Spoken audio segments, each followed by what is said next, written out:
ایک political worker ہونے کے ناطے انتہائی افسوس بھی ہے جو صورتحال پچھلے 4 دنوں سے اس صوبہ خیبر پختونخوا میں بنی ہے. عوام بھی کنفیوز ہے. ایسا لگ رہا ہے کہ اب تو معاملات ایک آئینی بحران کی طرف بڑھ رہی ہے.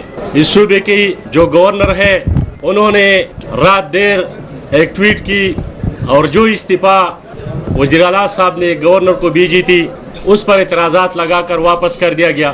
جبکہ دوسری طرف ہم دیکھ رہے ہیں کہ آج ایک اور وزیر اعلیٰ کا انتخاب ہوا. تو ایسی صورتحال میں جب پختونخوا کے عوام اور اس صوبے کے مظلوم عوام جو کئی چیلنجز کا سامنا کر رہے ہیں، ایک طرف بدامنی کا صورتحال آپ سب کے سامنے ہے. لوگ باجوڑ سے لے کر وزیرستان تک بدامنی میں جی رہے ہیں. انتہائی مایوسی ہے. جبکہ دوسری طرف ڈیورن لائن پر ٹینشن بڑی ہے پاکستان اور افغانستان کے درمیان. ایسی صورتحال میں جو بیوروکریسی کا پیپر ورک ہے وہ بھی پچھلے 4-5 دنوں سے سٹاپ ہے. تو اس تمام صورتحال کا احاطہ کرتے ہوئے میں سمجھتا ہوں کہ اس قسم کے فیصلوں سے عوام کو نقصان ہوگا، اس صوبے کو نقصان ہوگا. پچھلے 4 دنوں سے جو کوشش کی جا رہی تھی، ہم نے بہت پہلے بطور عوامی نیشنل پارٹی اپنا موقف میڈیا کے ذریعے پوری ملک کے عوام کو، اس صوبے کے عوام تک پہنچایا تھا کہ ہم کسی قسم غیر جمہوری عمل کی حصہ نہیں بنیں گے، ہارس ٹریڈنگ کا حصہ نہیں بنیں گے. ہمارے ایک اصولی موقف تھا اور ہے اور رہے گا کہ جس پارٹی کے پاس پارلیمان میں میجارٹی ہے یہ ان کا حق ہے کہ وہ اپنے وزیر اعلیٰ کو منتخب کرائے. یہ اس پارٹی کی اندرونی معاملہ ہے. لیکن جو صورتحال بنی اب، یہ صورتحال انتہائی افسوسناک ہے. 2 آئینی عہدے، ایک گورنر کا اور ایک وزیر اعلیٰ کا جو لڑائی چل رہی ہے، اس لڑائی میں پختونخوا کے عوام سفر ہوں گے. ہم کسی بھی غیر آئینی اقدامات کا حصہ نہیں بنتے.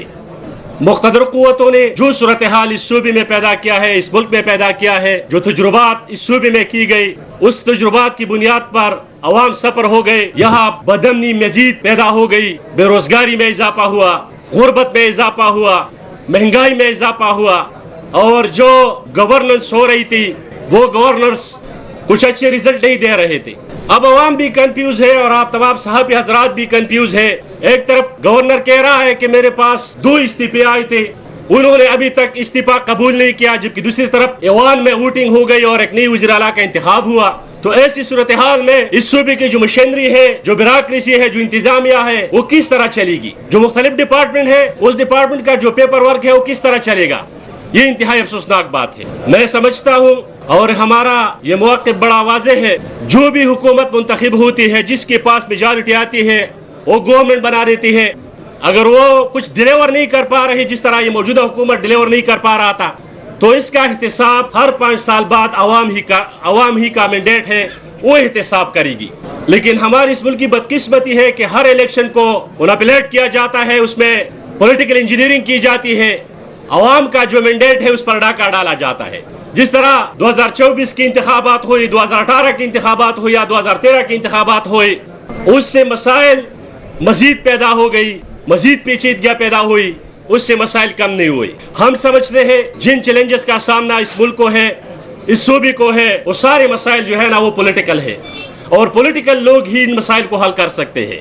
تو یہ معاملات پولیٹیکل پارٹیز پر چھوڑنا چاہیے. ہم نے پہلے بھی کہا تھا اور آج بھی آپ لوگوں کے سامنے کہہ رہے ہیں کہ اس وقت ملک جن مسائل کے دلدل میں پھنستا جا رہا ہے، اس کا حل یہ ہے کہ اس ملک میں گرینڈ نیشنل ڈائیلاگ کی جائے، اور اس ملک کی جو ڈیپ اسٹیٹ پالیسیاں ہیں، جو خارجہ پالیسیاں ہیں، جو داخلہ پالیسیاں ہیں، اس پر نظر ثانی کی ضرورت ہے. اس کا سرنو جائزہ لینا چاہیے. اور یہ مینڈیٹ یہ عوام کے منتخب نمائندوں کے پاس ہے، یہ آئینی اختیارات عوامی نمائندوں کے ہی پاس ہے.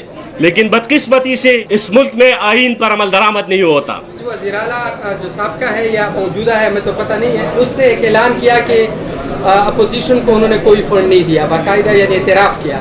تو آپ نئے وزیر اعلیٰ سے ایکسپیکٹ کرتے ہیں کہ وہ اگر آ گیا منتخب ہوا تو وہ قبائلی اضلاع خصوصاً ان کو فنڈ دیں گے؟ مجھے انتہائی افسوس ہے کہ پچھلے 2 سال سے اپوزیشن کے جو نمائندے ہیں اس کو فنڈز نہیں دیا جا رہا. یہ اپوزیشن کے نمائندوں کو فنڈز دینا صرف اس نمائندے کو فنڈز دینے کے مترادف نہیں، بلکہ اس حلقے کے عوام کی توہین ہے.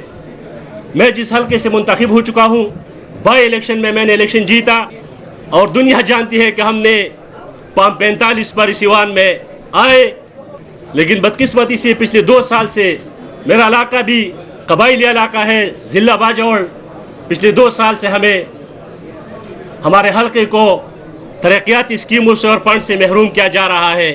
جو اس حلقے کے عوام کی جو رائے ہے اس رائے کی توہین ہے، اس مینڈیٹ کی توہین ہے۔ اگر کوئی یہ چاہتا ہے کہ ہم جمہوری لوگ ہیں اور ہم میجارٹی پر یقین رکھتے ہیں، جمہوریت پہ بلیف رکھتے ہیں اور خود کو جمہوریت کے چیمپئن تصور کرتے ہیں، تو پھر اس حلقے کے عوام کی جو رائے ہے، جنہوں نے مجھے منتخب کیا ہے، اسی مینڈیٹ کا احترام کرنا چاہیے اور اس حلقے کے لیے جو ہے نا ترقیاتی فنڈز یہ ریلیز کر دینے چاہیے۔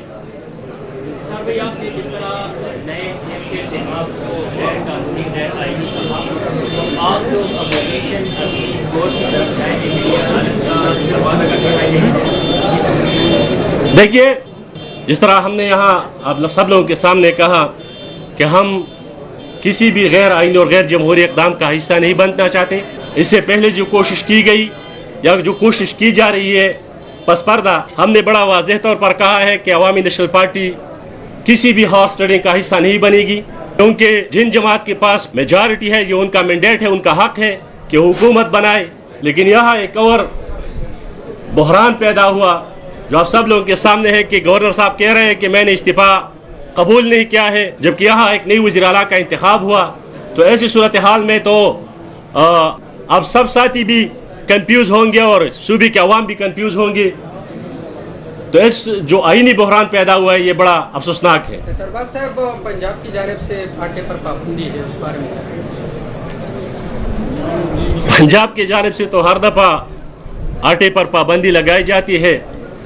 خدا ہماری اس صوبے کے جو موجودہ حکمران جماعت ہے ان کو بھی توفیق دے، کیونکہ یہاں سے پنجاب کو بجلی جا رہی ہے، گیس جا رہی ہے، پانی جا رہی ہے، تاکہ اس پر پابندی لگائے۔ جو آٹے کا بحران پیدا ہوا ہے اس کا حل خود بخود نکل آیا جائے گا، کیونکہ پچھلے 10 12 13 سال سے پیٹرول کو اس صوبے کے 3000 ساڑھے 3000 ارب روپے جو لائبلٹی بنتی ہے، گیس، پانی، بجلی، وہ ابھی تک اس صوبے کو وہ بقایا جات نہیں مل رہے۔ یہ انتہائی افسوس کی بات ہے۔ جس طرح یہ لوگ اپنی پارٹی ایجنڈے کے لیے اسٹرگل کرتے ہیں، خدا ان کو توفیق دے کہ وہ اس صوبے کے عوام کی حقوق کے لیے بھی اسی طرح سٹینڈ لے اور اس کے لیے جدوجہد کرے۔ جو ہماری آئینی حقوق ہے، اس صوبے کے آئینی حقوق ہے، وہ اس صوبے کو مل سکے۔ اب سب ساتھیوں کو پتہ ہوگا کہ قبائلی اضلاع کا مرج ہوتے ہوئے تقریباً 7 سال ہو چکے ہیں، لیکن ابھی تک ہمارے ساتھ جو وعدے کی گئی تھی اس وعدوں پر عمل درآمد نہیں کیا گیا۔ اس وعدوں پر عمل درآمد ہونا چاہیے، کیونکہ قبائلی اضلاع کے عوام سفر ہو چکے ہیں۔